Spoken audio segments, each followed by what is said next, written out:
중국도 뭐 상당히 지금 쌓아놓은 경제력을 가지고 경제력으로 인해서 상당히 뭐 신무기들을 많이 개발을 하는데, 근데 그 디자인을 보면은 어디서 많이 본 디자인이에요. 결국에는 그 무슨 얘기냐면은 이 유럽제 무기를 지속적으로 살 수 있는 수준이 아니다. 그러면 그거를 대신 일정 부분을 메꿔줄 수 있는 나라가 대한민국의 방산이겠다.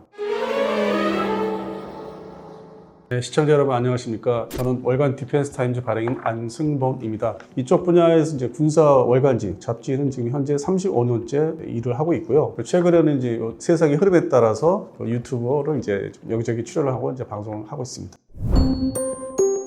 그게 좀 애매한 게 핵무기를 보유하고 있느냐 안 하고 있느냐, 그게 상당히 지금 겹질러 들어오기 때문에, 그럼 재래식 무기로 따지면은 몇이냐 아니면은 전체 핵무기까지 포함해서 몇이냐, 그게 이제 대한민국이 참 적용하기가 무척 어렵습니다. 근데 그냥 단순하게 핵무기를 제외하고 재래식 무기 기준으로 하면 또 5위가 된다고 해요. 근데 제가 볼 때는 물론 이제 전통적으로 미국, 중국, 러시아가 이제 아주 강대국이고 군사력이, 그리고 나머지 나라가 이제 인도냐 뭐 파키스탄이냐 최근에 공중전이 있었지만은, 그리고 또 이제 일본은 또 옛날 같지 않고, 그다음에 서유럽의 영국도 옛날 같지 않고, 프랑스도 마찬가지고, 그렇게 하면서 이제 이 5번째 군사 강국으로 이제 대한민국이 올라서게 됐습니다. 그리고 공중전력, 최근에 이제 인도 파키스탄 공중전이 있었지만은 그 순위에 있어서 전투기 그 보유 대수가 우리가 이제 410대 정도로 이제 추정이 되는데, 물론 이제 정확히 합산하면은 그 이하라고 또 얘기하는데, 부대 운영에 어떤 사정에 따라서 비행을 안 시키거나 퇴역을 준비한다든지 그런 측면에서 보면은 뭐 390에도 볼 수 있고, 그래도 그 숫자면은 냉전, 그러니까 탈냉전 이후 냉전과 함께 다시 이제 탈냉전이 됐는데, 탈냉전 이후에 상당히 우리가 발전을 이제 공군력 중심으로 많이 했고, 그다음에 지상군 전차분도 탈냉전 20여 년 대테러전 사이에 무거운 그 헤비급 무기, 그 중에서 전차를 많이 버렸기 때문에 다 합하면 5위가 되는 순위가 되고 있습니다. 그리고 일본이 예전보다 좀 못한 게 있습니다. 왜냐면은 일본의 항공전력, 항공자위대가 과도기에 처해 있어가지고, 우리보다 먼저 F-4 이 팬텀이라는 전투기, 중전투기를 이제 구형이지만 퇴역을 시키고, 우리는 그로부터 한 3년 후에 또 퇴역을 시켰는데, 이제 그런 숫자상의 전투기 숫자가 감소하고, 또 현재 그 F-15J라는 이제 제공전투기, 방공전투기라고 하는 이글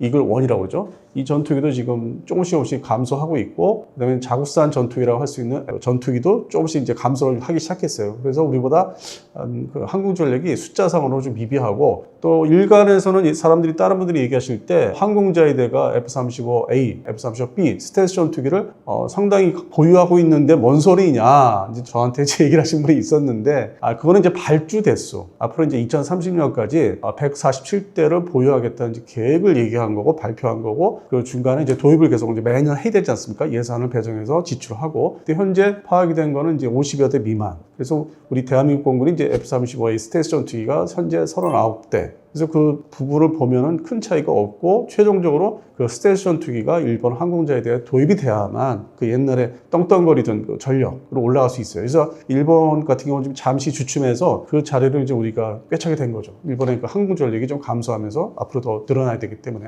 교책이죠. 그래서 과도기에 처해 있어서 그런 이런저런 거를 다 따져 보니까 대한민국 군사력이 뭐 잠시라도 이 재래식 전력 중심으로는 이제 5위에 올랐을 수 있다. 이렇게 지금 평가를 하고 있습니다. 보통 이제 통상적으로 전투기 보유 대수부터 해서 공군 아니면 일본은 항공자위대인데, 전투기 중심으로 이제 숫자를 이제 도출을 한 다음에 뭐 지원기들, 뭐 전자장기, 공중조기부 통제기, 헬리콥터, 수송기, 이걸 다 이제 합하면 전체 대수가 나옵니다. 그래서 그거를 이제 먼저 이렇게 도출해서 이렇게 한쪽에 놓고, 그다음에 해군의 함정 숫자. 근데 이제 대체적으로 해군의 함정 숫자 같은 경우는 좀 애매한 게, 숫자만 얘기할 수 없고 톤수로 얘기하면 이 좀 대형 함정을 많이 갖고 있다. 이제 그걸 인정을 하기 때문에, 북한이 우리보다는 숫자상으로 해군의 그 함정, 그러니까 정이죠. 함보다는 정 쪽에 작은 걸 말하는 거 500톤 이하, 그건 무척 많아요. 수백 척이에요. 근데 대한민국은 큰 거 1500톤 이상 함정이 주력이고, 이제 그런 부분에서 분류를 해가지고 함정의 몇 척인데, 그 안에서 주력 함정이 큰 함정, 뭐 이지스3이라든지 뭐 구축함, 호위함, 뭐 이런 거, 잠수함, 뭐 숫자를 나열을 하면서 또 한쪽에 모아놓고, 그다음에 육상, 지상은 이제 전차 대수가 몇 대고, 장갑차가 몇 대고, 자주포가 몇 대고, 그다음에 일반 견인포가 몇 문이고, 이렇게 해서 병력 숫자, 지상군의 병력 수의 뭐 사단 숫자가 몇이고, 이런 부분을 다 모아서 총합을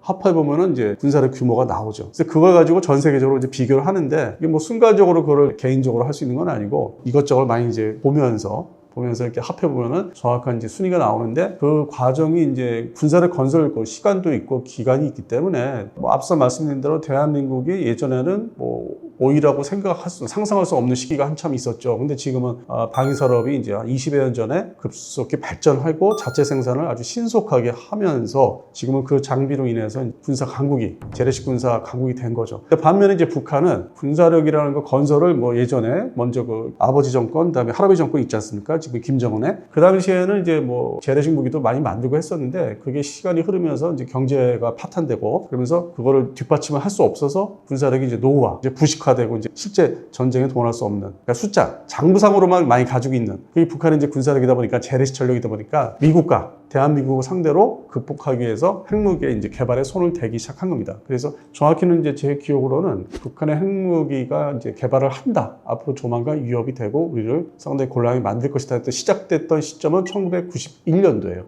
그 당시에 미국이 중국하고 이제 본격적으로 경제 교류 및 서로 원활하게 살기 위해서 모든 것을 이제 풀어요. 포위망을 푸는 과정에 대한민국이 주둔하고 있던 군사력, 주한미군 이제 감축, 특히 전술의 핵무기를 이제 군산이나 오산에 갖다 놓은 거를 다 철수를 이제 시키면서 우리는 이제 이게 평화로운 시대가 이제 오겠다. 중국도 이제 완전히 개방이 되니까. 그런데 그 시점에 딱 그 시점을 북한에서는 바로 핵무기 개발 시간으로 이제 스타트가 돼버린 거죠. 그래서 오늘날까지 와서 북한의 핵무기 비공식적인 보유국이 됐고 우리나라는 이제 재래식 전력으로 이제 앞서 말씀드린 대로 한 5위 정도 되는데 과연 이게 어떻게 평가를 해야 되는지 이 남한과 북한의 군사력이 각각의 자기 분야에서 강대하게 됐는데 북한식으로 표현하면은 이게 좀 표현하기가 평가하기가 지금 애매한 시기에 지금 접어들었어요. 더욱이 이제 우리가 K방사회라고 이제 얘기를 하면서 방사 수출이 이제 이루어지고 있는데 그래서 뭐 한 3, 4년 동안 즐거웠죠. 우리 무기가 드디어 세계적으로 인정받는다 했는데 북한이 우크라이나에 이제 참전하면서 러시아 반대로 이제 싸우고 있는 우크라이나하고 싸우고 있는 러시아에 또 자기들이 나름대로 수출을 하고 있으니까 거기서 느끼는 뭐 감정이 좀 아주 상당히 저 개인적으로 좀 애매했어요. 이게 상대적인가? 이제 한쪽에서 뭐를 이렇게 열심히 잘하면은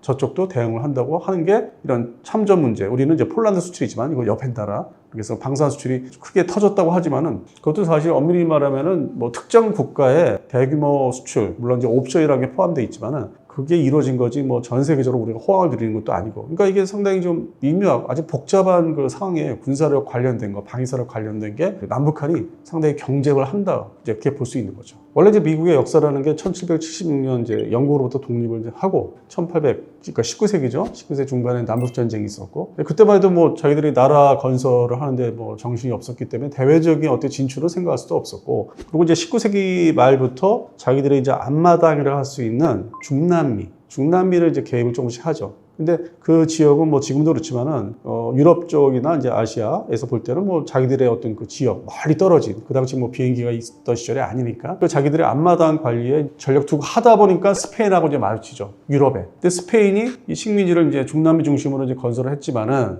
아시아에 필리핀이 있었어요. 필리핀까지 진출했죠. 그다음에 스페인의 옆나라인 포르투갈은 마카오까지 진출했었고 영국은 이제 홍콩이지만은 그러다 보니까 결국 이제 필리핀에서 미국하고 전쟁을 해서 미국이 이겨서 필리핀을 이제 접수하게 되고 식민지로 이제 삼는데 그러면서 이제 20세기가 됐는데 이 군사력이라는 게 뭐 상당히 제한적이었죠. 어떤 국력이라는 것도 그렇고. 그래서 1차 세계대전도 이제 20세기 들어서 1차 세계대전 발발하면서 원래 유럽의 전쟁에 참전 관심이 없었어요. 원래 미국이. 그러니까 그때만 해도 군사력이라는 것도 그렇고 경제력이 또 잠재력은 있다고 했었는데 예를 들어서 이 미국의 군사력을 보면은 야포, 견인포로 하는 게 실제 그 당시 특별히 현대적으로 개발해 놓은 게 없어서 프랑스제를 도입을 해서 자국화시키는 그런 경우도 있고 그다음에 전투기 이제 1차 세계대전부터 이제 쌍역기, 복역기를 하는 이제 전투기 시대가 탄생이 돼서 도입을 했는데 유럽에 전쟁에 1차 세계대전 참전하면서 자국산 전투기가 설계해 놓은 게 없어가지고 결국 프랑스 전투기를 도입을 해서 주력화 하는 그런 나라였습니다. 그러니까 1차 세계대전 때만 해도 미국이 자국산 무기도 변변한 게 없었다고 봐야 되죠. 전체적으로. 그러던 나라가 2차 세계대전을 이제 맞이하면서 그동안에 그 20세기 초반부터 쌓아놓은 이제 국가 경제력, 그다음에 대규모 생산, 대량 생산 체제, 일반적으로 자동차들 얘기하는데 그런 거를 이제 군사화 시킨 거죠. 그러면서 양쪽 전쟁, 유럽 전쟁과 함께 태평양 전쟁을 다 승전, 이기면서 물론 이제 유럽 전쟁은 이제 러시아가 이제 소련이죠 그 당시에 러시아가 한쪽에서 독일을 나치 독일을 밀어붙여서 양쪽에서 이제 협공을 해서 이긴 케이스지만은 혼자 다 했다고 볼 수는 없고 엄밀히 말해서 그런데 이제 태평양 전쟁은 사실 뭐 미국이 혼자 다 하다시피 했고 물론 호주가 있었지만은 뭐 캐나다도 있고 하지만 미비했었고 세력과 전력이 그래서 그거를 이제 전쟁을 동시 전쟁을 다 하면서 대량 생산 체제, 전투기, 폭격기, 뭐 함정 그다음에 잠수함, 상륙함, 지상 뭐 장비 주력인 뭐 전차, 나포, 견인포죠. 자주포를 그때 좀 미비했고 사실 미국이 그런 측면에서 대량 생산을 하면서 군사력의 중심으로 세계 표준화 이제 자기들이 대국으로서 일어서게 되고 소련 그 당시에 소비에트 연방은 독일 나치 독일하고 엄청나게 부닥쳐서 오히려 이제 지친 거죠. 군사력이 상당 부분 이제 거기에 다 전력 투구하다 보니까 국가 경제력도 많이 소모가 됐고 그래서 그런 측면에서는 이제 미국이 그 틈을 이용해서 전반적인 군사력뿐만 아니라 경제력도 세계의 어떤 표준 스탠다드로 이제 등극을 하면서 그 당시에 이제 문화가 물론 우리가 일반적으로 헐리우드 영화 얘기를 하는데 그때부터 헐리우드 영화가 본격적으로 성장을 했었고 그다음에 항공기, 여객기죠. 그러니까 군사, 소위 태평양 이 장거리를 이 태평양 드넓은 태평양, 남태평양과 같은 넓은 태평양을 폭격기를 동원해서 하다 보니까 소위 일반적인 어떻게 저쪽 목표에 도달할 수 있는 항법 문제, 그다음에 수송기도 어떻게 하면은 사람을 또 운반을 할 수 있는지 넓은 광활한 태평양 지역에서 그래서 그런 측면에서 지금의 우리가 누리고 있는 과학 문명이나 우리가 일상생활에서 겪고 있는 거 이용하고 있는 사실 그때부터 미국의 주도 하에 등장한 거죠. 세부적인 것들은 뭐 영국이 뭐 한 것도 프랑스도 있는데 전반적인 주도는 이제 미국의 군사 강국으로 인해서 일반 기술까지 선도하는 이제 시기가 이제 도래했었고 그게 조금씩 이제 가라앉기 시작한 건 역시 소련과 냉전 시절이죠. 냉전 바로 이제 돌입을 했는데 6.25 전쟁 시작되고 나서부터 50년도부터 그때부터 이제 또 소비에트 연방을 무너뜨리기 위해서 지금은 이제 러시아로 이제 가라앉았지만은 자기들이 땅덩어리도 이제 축소가 됐지만은 그래서 우크라이나 전쟁도 일으킨 것도 있고 배경이 그때부터 시작되는 게 많죠. 사실은 역사적으로 하루아침에 뭐 전쟁을 일으킨 건 아니고 그러다 보니까 이제 미국이 국력이 소비에트 연방에 이제 집중적으로 이제 대결을 하다 보니까 70년대 와서는 이제 자기들이 돈의 소모, 예산 소모, 그다음에 국가 경제가 조금씩 이제 변화가 생겨요. 좀 떨어지기 시작해요, 시작이. 그래서 그것을 다시 이제 회복하고자 일어선 게 1981년에 취임한 레이건 대통령. 그리고 지금은 트럼프는 그 레이건의 사상을 이어받는 사람이고. 그래서 사실 이제 그 미국이 좀 쇠약해진 거는 70년대부터인데, 그래도 군사 대국 유지를 하기 위해서 엄청난 예산을 계속 쏟아붓고 있었고, 그리고 이제 90년대 초반에 들어서 탈냉전이 된 거죠. 그리고 이제 한 10년 동안 평화로운 세상을 이제 맞이했는데, 2001년도 이제 터지면서 그 소모를 결정적으로 강요받는 대테러 전쟁, 그것도 두 개 전쟁, 이라크 전쟁하고 아프가니스탄 전쟁하면서 전반적인 군사력이 약화된 거죠. 그 70년대부터 시작돼서 80년대는 잠깐 이제 부흥을 했는데 레이건이 이제 한 8년 동안 밀어붙여서 그래서 이제 이게 20년, 2001년부터 2021년까지 20년 동안의 대테러 전쟁에서 미국이 뭐 여러 가지 전반적으로 소모가 된 거고 그거를 이제 기다렸다 치고 들어온 게 20년 동안 치고 들어온 게 중국의 어떤 군사력. 물론 지금 중국의 군사력은 여러 나라의 그 값싼 물건을 팔아서 진출한 경제력이 뒷받침이 된 거죠, 사실은. 그래서 지금은 뭐 중국의 군사력과 경제력이 뭐 미국을 앞선다, 뭐 그런 얘기가 이제 그쪽을 좋아하시는 분들은 얘기하시는데 아직은 이제 완전히 앞서지 못했고 어느 정도 정점에 올라섰다 이렇게 이제 평가를 하는 게 객관적인 평가입니다. 그래서 지금부터의 대결이 이제 미국과 중국의 대결이 시작되는 거다. 이제 그렇게 보면은 사실상 이 미국의 어떤 군사 강국으로 들어서기 시작한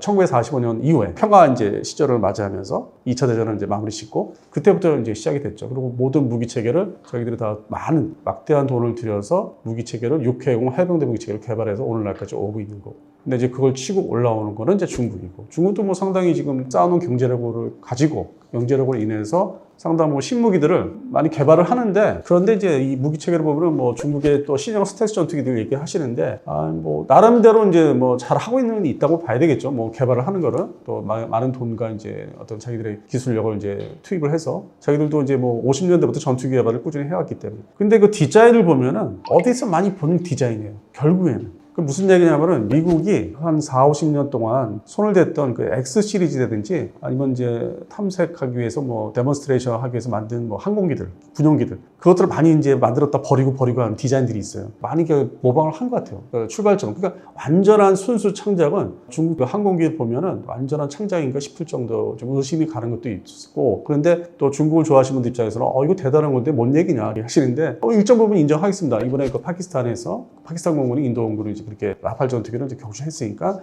중국의 항공 기술, 전투기 중심의 기술도 이제는 좀 발전을 했구나. 그 정도로 이제 인정이 되는 상황이죠. 순간이죠. 지금 현재. 역시 뭐 간단히 말씀드려서 핵무기죠. 이 전 세계적으로 5대 핵무기 보유국이라 하는데 이제 여기서 비공식적으로 이제 분류해서 들어가지 않는 게 북한인데 5대 핵무기 보유국으로 인정이 되는 나라는 이제 미국, 러시아, 중국 그리고 이제 프랑스, 영국이죠. 근데 이들 나라는 수중 발사 이제 원자력 추진에 대륙간 탄도탄을 쏠 수 있는 SLBM을 탑재한 이제 SSBN이라는 잠수함을 가지고 있는 상징적으로 그게 있어야만 이제 공식적으로 이제 5대 핵무기 보유국이고 별도로 하면 이제 비공식적으로 이스라엘과 인도, 파키스탄 그리고 북한이 이제 들어갑니다. 이제 조만간 이제 10번째가 뭐 이란이 될 수 있다고 하는데 지금 이제 미국이 협상으로 이제 끌어들여가지고 그거를 이제 못하게 하려고 이제 하고 있기 때문에 그건 좀 더 두고 봐야 되겠고 결국에는 이제 핵무기 보유국이 군사 대국으로 인정받고 미국은 이제 3대 축이라고 하죠.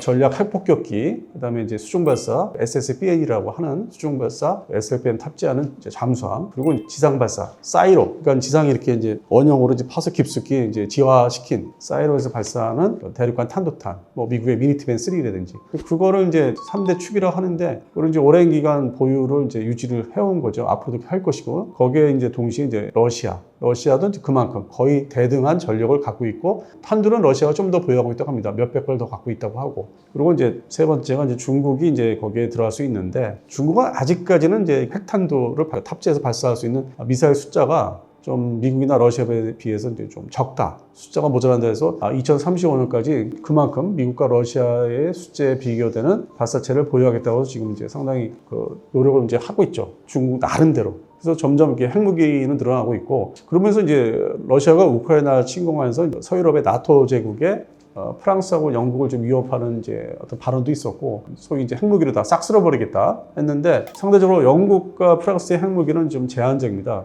특히 뭐 수중발사 SSBN이라고 하는 그거 뭐 4척씩 보유하고 있기 때문에 좀 전체적으로는 3개국 특히 그 중에서도 미국과 러시아가 진짜 군사 대국이죠. 재래식 무기나 재래식 병력 투입할 수 있는 재래식 전쟁에 그걸 다 총합을 하면은 미국이 뭐 여전히 탑이죠 1위인데 중국이 이제 앞으로 이제 어떻게 2위로 올랐을지 말지 핵무기도 이제 보유를 더 늘린다고 하니까 전투기 숫자도 계속 늘어나고 있고 스텔스 전투기도 계속 늘리고 있기 때문에 반면에 러시아는 우크라이나 침공 전쟁을 수행하면서 손실된 무기도 많고 해서 병력도 그렇고 당분간은 좀 주춤하지 않을까 2위를 놓고 중국과 러시아가 또 많이 이렇게 군사 서로 대국이다 그런 이제 경쟁을 하지 않을까 싶습니다. 실제로는 여러 방송들을 이제 시청자분들을 접하면서 이제 질문들을 저한테 이제 개인적으로 하시는데 실제로 미국이 감탄할 수 있는 건 전 없다고 봐요. 냉정하게 얘기해서. 정상적으로 짧은 시간에 그들이 보유하고 있는 무기 체계, 항공 무기부터 전차까지 잠수함이나 그거를 짧은 시간에 우리가 거의 대등한 비슷한 수준으로 재래식 무기가 올라섰다는 거지 그 부분을 이제 감탄하면 하는 거지 쟤도 되게 빨리 만들었네? 그리고 쓸만하다 이거지 이게 자기들을 뭐 능가한다든지 뭐 아주 신선하다든지 그런 것 수준은 아니라고 봅니다. 예를 들어서 항공 분야 이 공군의 이제 대표적인 게 이제 전투기인데 KF-21이 4.5세대로 이제 시작을 했는데 그 상당히 짧은 기간에 아주 첨단 기술을 적용해가지고 완성은 이제 됐죠. 그리고 양사 1호기 이제 행사가 있었죠. 다시 이제 만들어내는. 그래서 내년 말부터 한 2대 정도가 이제 공군에 인도되기 시작한다는데 그 부분이 그러니까 뭐 대략적으로 제가 생각해도 뭐 옛날 정부에서 승인을 하면서 이렇게 양산까지 돌입할 수 있는 시간 딱 10년 걸렸어요. 이 전 세계 전투기 이제 개발사나 발전사를 보면은 이렇게 첨단 전투기를 이런 좀 밑바탕이 없는 나라에서 이렇게 일순간에 자력으로 한 경우가 좀 드물죠. 저 유럽의 뭐 스웨덴 같은 정도로 이제 얘기할 수 있고 뭐 이스라엘도 좀 그런 편이었는데 다 지원을 받았고 미국의 뭐 근전적인 지원이나 이제 그런 걸 비교하면은 동북아시아 아시아 국가치고는 상당히 발전 속도가 빠르다. 이제 그런 부분을 얘기하는 거죠. 개발하는 과정이 정말 성실하게 알차게 짧은 시간 내에 잘 만들었다고 이제 감탄하는 거죠. 제 욕심 같아서는 Q-21이 미국이 지금 전투기가 5세대 빼고 4.5세대 그러니까 부족해요. 지금부터 기존의 4세대 전투기를 내보내야 되는 입장이 그게 대표적으로 F-16 전투기인데 그 부분을 미국이 검토를 할 것 같아요. 우리나라의 KF-11을 자국가로 이제 개조를 해서 쓸 수 있을까? 그 정도는 저는 좀 검토를 하지 않을까. 지금부터. 왜냐면은 미국의 4세대, 4.5세대 전투기가 지금 상당히 노후화되고 부족하기 때문에. 그 방위 산업이 지난 20년 동안 열심히 외롭게 고생들 많이 했거든요. 수출 뭐 이제서 터진 거고 그리고 이제 국가 예산이 뭐 제때 사주는 거 특히 전차 그걸 제때 해준 것도 아니고 뭐 여러 가지 뭐 원인과 이유로 인해서 질질 끌었고 근데 그게 2022년도 2월 24일 러시아의 침공을 해서 이제 갑작스럽게 K방산이라는 제목이 등장하면서 이제 우리나라 방산에 대해서 무기체계 들여다보니까 성실하게 대테레 전장 기간 동안 잘 하고 있었구나 그 얘기를 하는 겁니다 현재. 그래서 전차, 전투기, 뭐 잠수함 그리고 이제 뭐 더 나아가서는 이제 KDDX라는 이제 수상 전투함 미래 한국형 23인데 그 부분까지 이제 탄생 모양을 이제 드러내면은 또 다른 또 인정. 그래서 골고루 육해공 무기, 한국의 육해공 무기, 물론 다 해병대가 있네요. 해병대 뭐 차기 상륙 장갑차 그런 것들. 그러면 이 부분이 정말 이 대한민국의 방산이나 무기 체계가 정말 골고루 대단하다고 아주 이 포트폴리오 분야별로 다 이게 인정받을 시점은 제가 볼 때는 2030년 좀 넘어가야 돼요. 지금은 이제 출발을 한 거고 본격적으로. 대한민국의 이제 방산 수출이 시작된 거는 거의 20여 년 전으로 거슬러 올라가고, 그 당시에는 우리가 이제 현재 대표적인 무기 체계를 이제 본격 생산하기 전이고, 개발 이제 막바지였기 때문에 특히 뭐 K2 전차 2003년 4년도에 그러던 시절이 있었는데, 어디다 이제 무기를 우리만 내수만 해가지고는 이게 수익성 앞으로 계속 개량용도 만들어야 되는데 그 유지가 안 되기 때문에 당연히 수출 시장에 이제 나가게 됩니다. 그게 최초의 이제 인도네시아 튀르키예 초기 무기들이 뭐 KT-1 훈련기라든지 뭐 인도네시아도 마찬가지고 상당히 신기했었고, 그걸 이제 팔아보니까 그 두 나라에서 만족을 하는 거예요. KT-1 훈련기도 만족을 하고, 그건 이제 T-50을 그 다음에 수출 제품을 내놨는데, 특히 인도네시아가 이거에 대해서 괜찮다. 성능을 이제 인정할 수 있다. 자연스럽게 이제 진입이 됐죠. 인도네시아와 관계가 서로 이제 인정받고 인정해주는. 그 튀르키예는 자기들도 방산 이제 수출 강국이 되고 싶은데 이 어디를 벤치마킹할까? 서유럽은 너무 이 벽이 높고 표본을 삼을 수 있는 무기가 좀 맞지가 않아요, 등급이. 근데 마침 대한민국이 이제 맞은 거예요. 그래서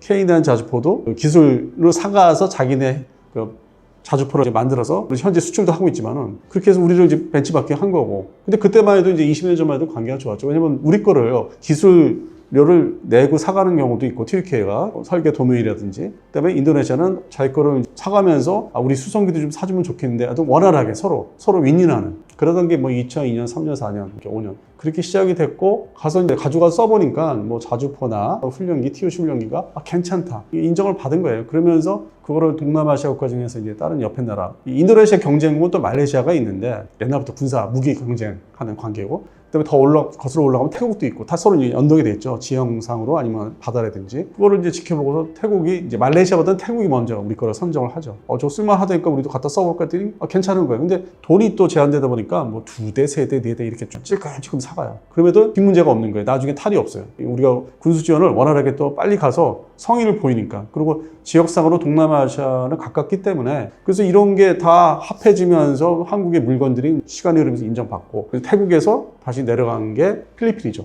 필리핀이 T-50이 인도네시아나 태국이 괜찮게 쓰고 사용을 하는데, 우리도 이 가성비가 전투기가 없는 나라인데, 그 당시 예전에 2010년도 이전에 그러면은 대한민국 전투기를 경전투기로 한번 써볼까 해서 선정이 된 게 12대 FA-50. 그리고 바로 실전에 투입합니다. 마라이 전투에. 그 대게릴라 전쟁이 있었거든요. 그 다른 남쪽에서. 그래서 거기서도 상당한 정확한 폭격. 그래서 이거 정말 쓸만하다. 그러니까 가성비가 획득 가격과 비교해서 실제 사용할 수 있는 거 때문에 후속 군수 지원이 아주 정성껏 잘해주는 거예요. 대한민국 사람들이, 이 방산업체들이. 그리고 지역상으로 멀지가 않아요. 그러니까 이게 시장이 형성되는 거예요. 그리고 미국이 이제 봤을 때 왜 미국이 바라본다는 표현을 쓰냐면은 엔진, F-50 엔진이 미국제거든요. 그러니까 미국이 엔진을 안 주면 수출도 못하는 거죠. 만들지도 못하고. 그러니까 미국의 간접적인 통제가 있고, 사실 F-50, T-50이죠. 공동개발국이 미국이거든요. 소프트웨어 공동개발 같이 하는. 그러니까 미국이 자연스럽게 개입이 돼 있고, 무기 수출 시장에 있어도 미국의 허가를 또 받아야 되고. 근데 미국이 생각할 때는 동남아에서의 또 수준을 보면은 어떤 국가 국방비 쓰는 거라든지 전반적으로 보니까 이게 유럽제 무기를 지속적으로 살 수 있는 수준이 아니다. 그러면 그거를 대신 일정 부분을 메꿔줄 수 있는 나라가 대한민국의 방산이겠다. F-50이라든지. 그 다음에 함정 부분은 이제 우리가 또 개척한 것도 많지만은 덩달아 같이 이제 들어간 거죠. 호위함 수출. 그게 이제 뭐 태국이라든지, 그 다음에 필리핀에서 또 성공했고, 이제 자리 잡았죠. 필리핀은 완전히 자리 잡았고, 우리 HD 현대 호위함을 초기함을 이제 대량으로 계약해서 들어가니까. 그래서 미국이 봤을 때는 이제 이거를 좀 어떤 안 보이는, 미국 입장에서는 안보 측면에서 안 보이는 자기들이 후원을 해야 되겠다. 그러니까 엔진을 제때 공급을 하자. 제너럴 일렉트릭스의 F404의 엔진을 카이에다가 제때 공급을 해줘서 동남아시아의 방산 시장을 간접적으로 관리하면은 결과적으로 자기 미국의 아시아 태평양 안보에 도움이 된다. 그래서 이렇게 해서 발전이 된 거예요. 서로가 좋은 거죠, 서로가. 가성비도 좋고, 물건이 일반적으로 싸다고 할 수는 없어도 적정 가격이고, 애프터 서비스가 우리 자기들이 원하면 금방금방 되고, 비행기 타고 와서 해주고, 물론 이제 파견되는 이제 테크랩 직원들도 고정 배치를 하고 있고, 그리고 물가가 또 싸잖아요. 그래서 필리핀에 카이에서 테크랩을 보내서 살게 하면서 후속 군수 지원을 하잖아요. 그러면 이게 물가가 또 싸잖아요. 경비도 뭐 유럽에 비해서 저렴하고. 그러니까 종합적인 거. 동남아시아 시장은 우리가 이제 결국 꽉 잡을 수밖에 없고, 미국이나 유럽, 특히 유럽제. 좋은 예가 최근에 불과 며칠 전이죠. 뭐 싱가포르에서 아시아 태평양 안보회의가 있었는데 필리핀의 국방장관이 와서 미국이 F-16V라는 신형 전투기 블록 70 전자주사식 레이더를 다 장착한 신형 전투기를 판매하겠다. 너한테 돈을 주면 팔아주겠다고 승인을 했는데 필리핀 국방장관은 최종적으로 그거를 감당을 못하겠다. 너무 고성능이고 너무 비싸다. 자기들이 또 국방비가 쓸 데가 많은데 그래서 그 발표를 했어요. 공개적으로 하더라고요. 근데 그 다음날 사실은 FA-50 12대를 계약을 했어. 그러니까 그들의 그 수준에는 현재로서는 FA-50 경전투기가 이 전력이 더 급하다는 거죠. 이것만 있어도 중국의 폭격기를 그러니까 지금의 11대지만은 이게 23대가 되면 중국의 폭격기 감시 그러니까 미국이 원하는 거예요. 그거는 또 역할을 지어주고 있으니까 역할을 좀 하라고 하니까 그럼 또 미국 입장에서는 우리 거 F-16V 뭐 공급망도 문제가 있고 만들어내기가 지금 시간도 다른 나라 발주한 게 있기 때문에 갖다 주기도 지금 바쁜데 그래 뭐 대신 꽝 대신 닭이라고 형제관계니까 F-16하고 그래 그거라도 사서 중국의 폭격기를 감시해 준다니까 야 빨리 그 엔진 빨리 공급해 그 계약하면 그 납품 시기에 맞춰서 카이에다 공급해서 빨리 우리 인수할 수 있도록 차질없게 해 이제 이런 조치를 하는 거죠. 그래서 그런 측면에서 동남아시아 방사 시장이 우리 손에 이제 계속 이제 넓어지는 거고 그리고 처음부터 저는 이제 이 필리핀 공군이 미국제 F-16보다는 F-50을 먼저 살 것이라고 얘기를 했어요. 그리고 현지 뭐 싱가포르 에어쇼나 뭐 말레이시아 방산전시 이런 데 가보면은 순서가 있다는 거예요. 필리핀이. 그러니까 대한민국의 F-50을 먼저 살 거라는 거예요. 그 다음에 뭐 미국제 전투기 사든 말든 그 다음이라는 거예요. 그래서 그런 측면에서 가성비도 좋고